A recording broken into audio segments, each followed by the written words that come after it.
A Plague Tale: Requiem is a third-person action-adventure game.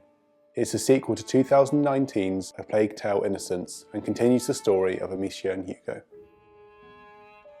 The game is available on Xbox Series consoles, PlayStation 5, PC and also Nintendo Switch via the cloud. The game features a range of different gameplay elements including stealth, open combat, puzzles,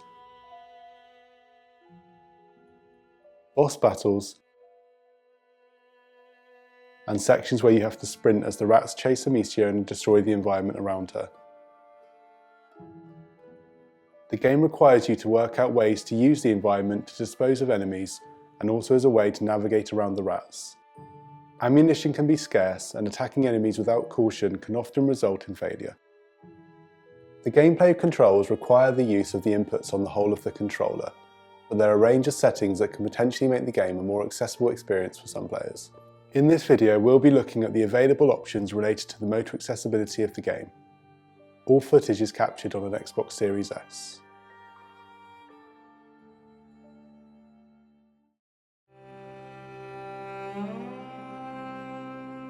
The settings can be accessed either at the main menu or by pausing the game and scrolling down to settings. First, we'll have a look at the general settings.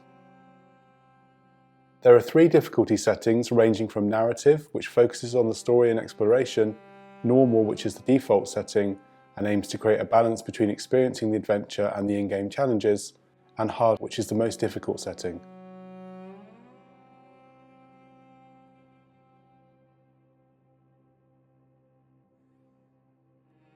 Changing the difficulty also changes some of the other settings, such as help frequency.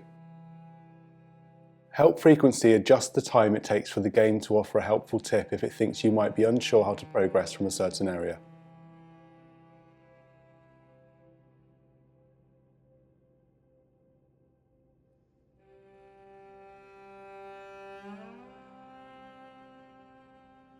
The settings range from short, normal, which is default, to long.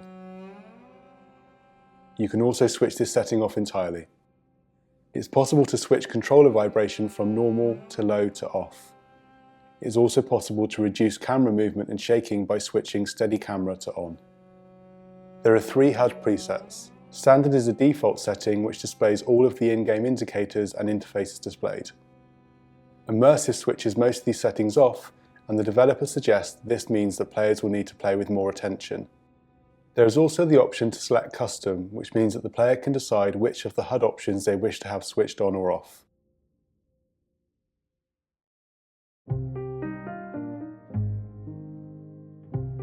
Moving across to gameplay settings, there are a range of options that could be helpful for some players.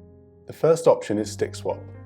The standard controls mean that left stick controls player movement and right stick controls the camera and also controls aiming.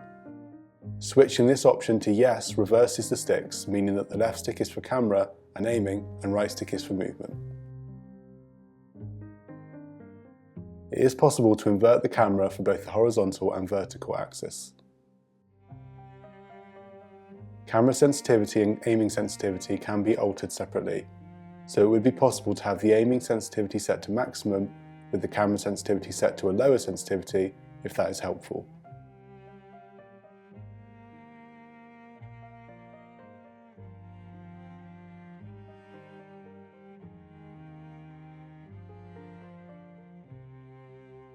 Movement sensitivity can be adjusted.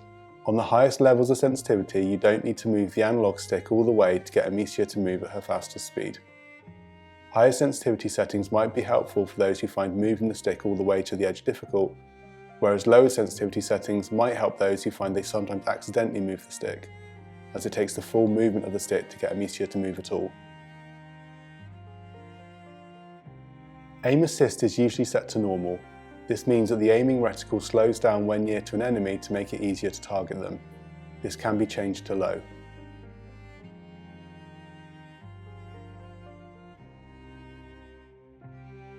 Automatic timed inputs removes all QuickTime events by completing these parts automatically.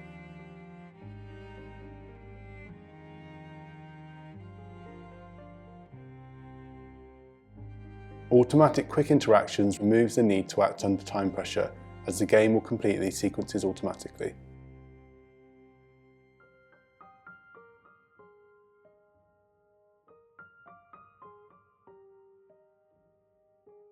Switching on Invincible Mode means that Amicia can no longer be harmed or killed by human enemies.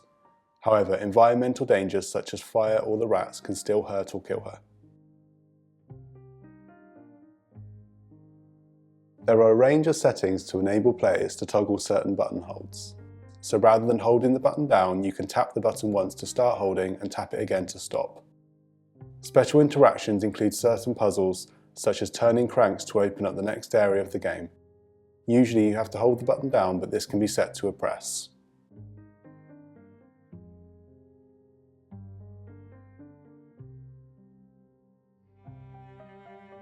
By default, sprinting requires you to hold a button down, but this can be set to a press.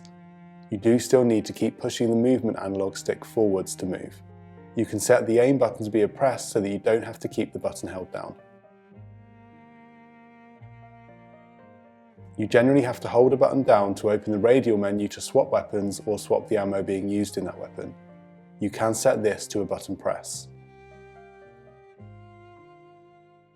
At some points during the game, you have to give commands or orders to your allies. When looking towards the item that you want your allies to use, for example, then you have to hold down the required button when the item is highlighted, and then give your allies the commands by pressing another button. You can set it so that the button hold changes to a press. With the menu open, you have to hold a button down to craft the specific type of ammunition that you want to use. You can change the crafting button to a press. By setting the weapon menu to a press as well, you wouldn't need to hold down any buttons to craft.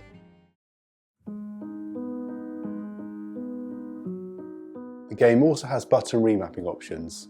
As with the previous settings, these can be accessed either at the main menu or by pausing the game and going to settings.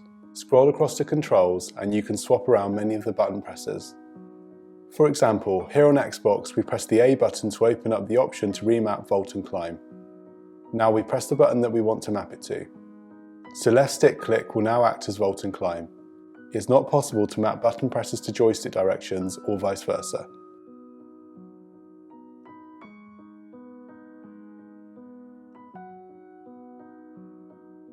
We hope that you found this video helpful.